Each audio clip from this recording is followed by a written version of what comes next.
कहते हैं इंसान तो हर घर में पैदा होता है, पर इंसानियत कहीं कहीं जन्म लेती है। पेरेंट्स और बच्चों के बाद जिस रिश्तों को सबसे बड़ा दर्जा दिया जाता है वो एक गुरु और शिष्य का होता है। पर सोचकर देखो कि क्या होगा जब एक गुरु ही अपने शिष्य की जान ले ले, वो भी सिर्फ पैसों की खातिर। तो आज का केस कुछ ऐसा ही होने वाला है, जहां एक टीचर ने अपने बॉयफ्रेंड के साथ मिलकर चंद पैसों के लिए किसी के घर का चिराग बुझा दिया। So hello guys, my name is Salman Khan and welcome back another case study with me। 30 अक्टूबर 2023 शाम 4 बजे कानपुर के आचार्य नगर में रहने वाला कुशागर कनोडिया रोज की तरह ही अपनी स्कूटी लेकर कोचिंग सेंटर के लिए निकला था। वह आमतौर पर रात के 8 बजे तक घर वापस लौट आता था, लेकिन इस दिन 9 बज गए पर कुशागर का कोई अता पता नहीं था। ऐसे में घर वालों ने कुशागर से बात करने की कोशिश की, उसे फ़ोन लगाया लेकिन उसका फ़ोन लगातार स्विच ऑफ आ रहा था। कुशागर के घर वालों ने थोड़ा और इंतजार करा पर कुशागर देर रात तक घर नहीं लौटा। घर वाले कुशागर को लेकर परेशान ही थे, तभी कुछ ऐसा हुआ कि कनोडिया परिवार के होश उड़ गए। उनकी बिल्डिंग के सिक्योरिटी गार्ड ने अचानक उनके घर की घंटी बजाई। दरवाजा खोलते ही गार्ड ने बताया कि अभी स्कूटी पर एक लड़का आया था और वो ये लेटर देकर गया है। घर वालों ने जैसे ही वो लेटर पढ़ा, उनके पैरों तले जमीन खिसक गई। लेटर पढ़ते ही पूरे कनोडिया परिवार की सांस अटक गई, क्योंकि लेटर में लिखा ही कुछ ऐसा था। तो आखिर ऐसा क्या लिखा हुआ था उस लेटर में, एक बार मैं आपको पढ़ के बताता हूँ। इस लेटर में लिखा था कि मैं नहीं चाहता कि आपका त्यौहार बर्बाद हो। आप मेरे हाथ में पैसे रखो और लड़का 1 घंटे बाद आपके पास होगा। हम आपको फ़ोन करेंगे। अल्लाहू अकबर। इस लड़के का मोबाइल और गाड़ी दोनों आपके घर के पास होटल द क्लब सिटी के पास खड़ी है। मैं आपका नुकसान नहीं चाहता। आपसे निवेदन है कि ये बात आप पुलिस, ना ही अपनी लखनऊ वाली फैमिली और ना ही अपने अगल बगल किसी को बताएंगे कि हमने आपके लड़के कुशागर को किडनैप कर लिया है। आपके पास 2 या 3 दिन का समय है। आप जल्दी से 30 लाख का इंतजाम कर लो और यह बात कहीं भी फैली तो उसके जिम्मेदार आप खुद होंगे। आप जल्दी से 30 लाख का इंतजाम करो और आपका बच्चा 1 घंटे बाद घर में देखोगे। और पैसे लेकर रात में 2 बजे कोका कोला चौराहे पर मिलो। मैं पैसे लेने आऊँगा। जैसे ही पैसे मेरे हाथ में आए, ठीक उसके 1 घंटे बाद आपका लड़का आपके घर में होगा। और पैसों की व्यवस्था हो जाए तो घर के चारों तरफ पूजन वाला झंडा लगा देना। मैं देख लूँगा, फिर आपको फ़ोन करूँगा।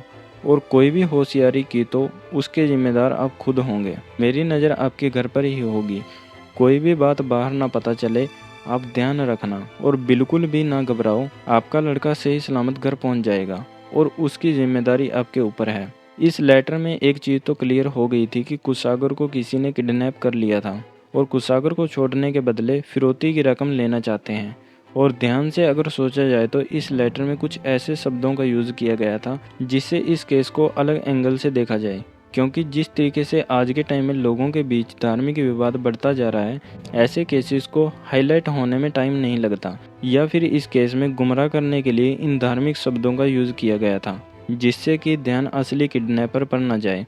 पर लेटर में कई और बातें ऐसी भी लिखी गई थी जिससे यह साफ हो गया था कि कुशागर को अगवा करने वाले लोग कनोडिया परिवार को अच्छी तरह से जानते हैं, यानी परिवार के करीबी हैं। लेकिन वह कौन है यह साफ नहीं हुआ था।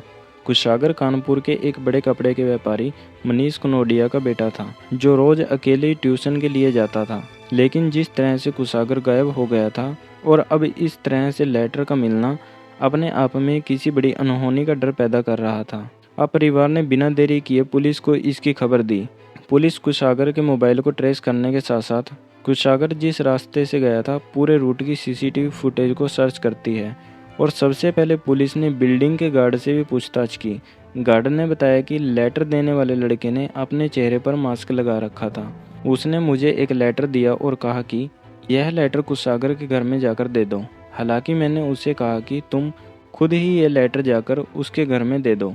उसने कहा कि नहीं, आप ही इस लेटर को कुशागर के घर में पहुंचा दो। सिक्योरिटी गार्ड को काफ़ी अजीब लगा और गार्ड ने स्कूटी को देखा तो आगे वाली प्लेट नंबर को उसने ब्लैक टेप से ढका हुआ था और पीछे वाली नंबर प्लेट को रुमाल से ढक रखा था। ऐसे में गार्ड को भी उस पर शक हो रहा था। और जैसे ही वह लड़का स्कूटी मोड़कर बाहर जाने लगा तो गार्ड ने किसी तरह उसकी स्कूटी के नंबर को नोट कर लिया था। वह लड़के को तो नहीं पहचान सका, लेकिन वो लड़का जो स्कूटी को लेकर आया था वो उसे पहचान गया था। वो स्कूटी रचिता नाम की लड़की की थी, जो कि कुशागर को ट्यूशन पढ़ाती थी। रचिता हिमाचल प्रदेश की रहने वाली थी। मां की मौत के बाद कई साल पहले ही वो अपने पिता के साथ कानपुर में रह रही थी।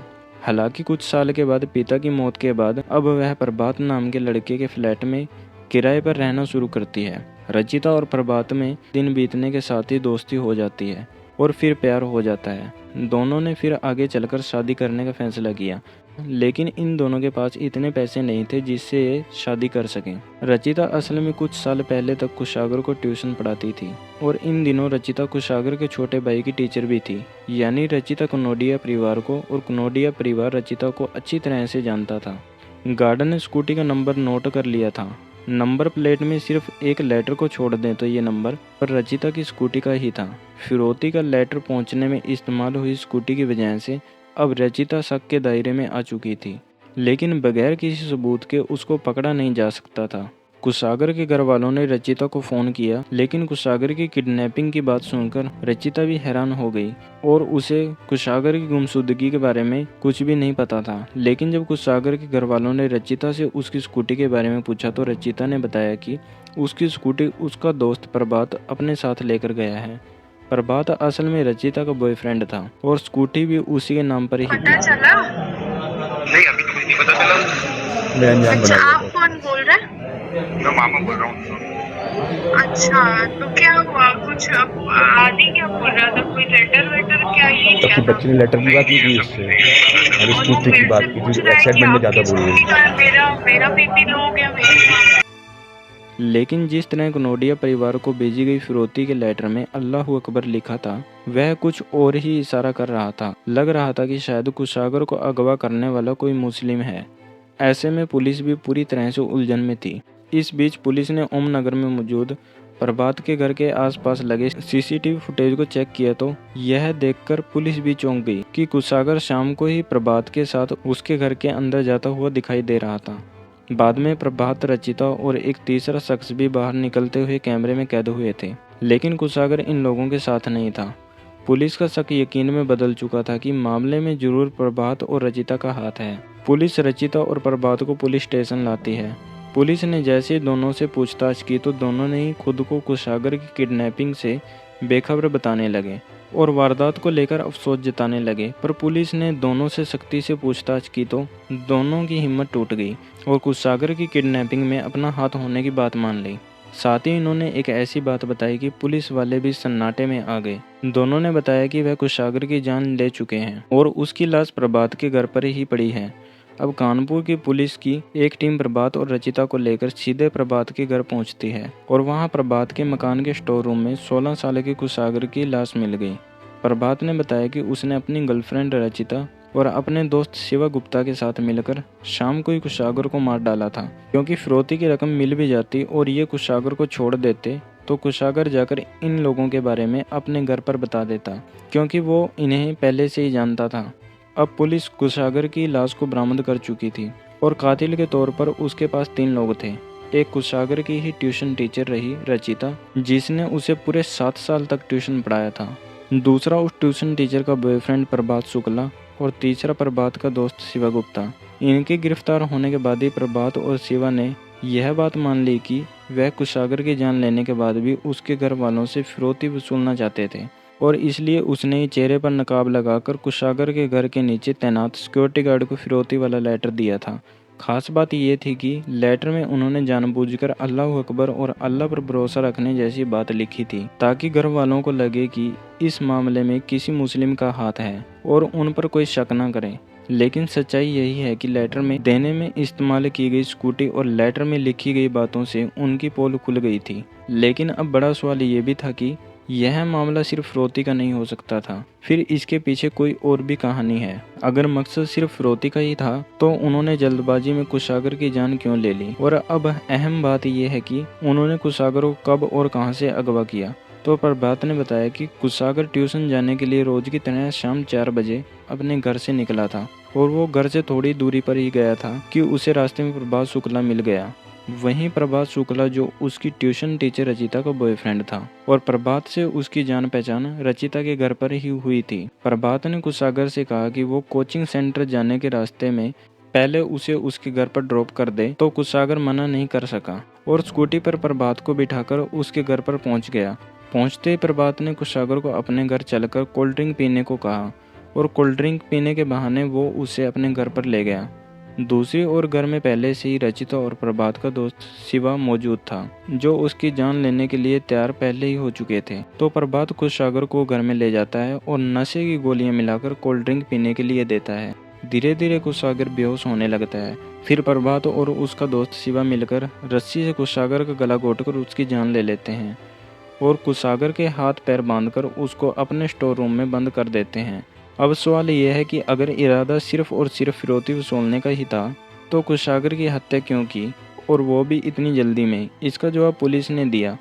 पुलिस का कहना है कि कुशागर अपनी ट्यूशन टीचर रचिता को पसंद करता था, उससे मिलने आता था और इस बात से प्रभात कुशागर से जलता था, उसकी जान लेना चाहता था। दूसरी तरफ प्रभात क्रिकेट वर्ल्ड कप की सट्टेबाजी में लाखों रुपए हार चुका था। वो आर्थिक संकट में था। इस समय उसे पैसों की बहुत ही ज्यादा जरूरत थी। अगर वह अपनी इस योजना में सफल हो जाता तो फिरौती के पैसों से प्रभात रचिता से शादी कर लेता। हालांकि कुशागर के घर वालों ने उसके ट्यूशन टीचर से किसी भी तरह के लगाव की बात से इनकार किया है और पूछा है कि अगर लगाव भी होता तो फिरौती की बात कैसे आई। कुशागर की मौत कुशागर के घर वालों को पूरी तरह से तोड़कर रख देती है कि चंद पैसों के लिए उसी की ट्यूशन टीचर ने अपने बॉयफ्रेंड के साथ मिलकर उसकी जान ले ली, जबकि कुशागर के परिवार वाले उसकी ट्यूशन टीचर को अपने परिवार का सदस्य मानते आ रहे थे। फाइनली पुलिस ने इन तीनों को अपनी हिरासत में ले लिया और कुशागर के घर वाले इन तीनों को फांसी की सजा देने की मांग कर रहे हैं। आजकल किसी पर भी भरोसा करना बहुत ही ज़्यादा मुश्किल है। चाहे आपका कोई भी कितना भी करीब क्यों ना आ जाए, आप उसे पूरे दिल से अपना घर का सदस्य क्यों ही न मान लें, पर कुछ लोगों की फितरत ही होती है कि वो धोखा दे ही देते हैं। जैसे कुशागर की ट्यूशन टीचर और उसके बॉयफ्रेंड की सनक ने एक बेगुनाह की जान ले ली। तो हमें हमेशा ध्यान रखना चाहिए कि हम जिस पर भी भरोसा कर रहे हैं क्या वो इंसान सही है या गलत। कुशागर के साथ जो भी अनहोनी हुई, इसको लेकर आपके क्या ओपिनियन है हमें कमेंट सेक्शन में ज़रूर बताएं। ऐसी क्राइम स्टोरीज देखने के लिए हमारे चैनल को सब्सक्राइब करें। मिलते हैं आपको किसी और अनसुनी अनदेखी क्राइम स्टोरी के साथ।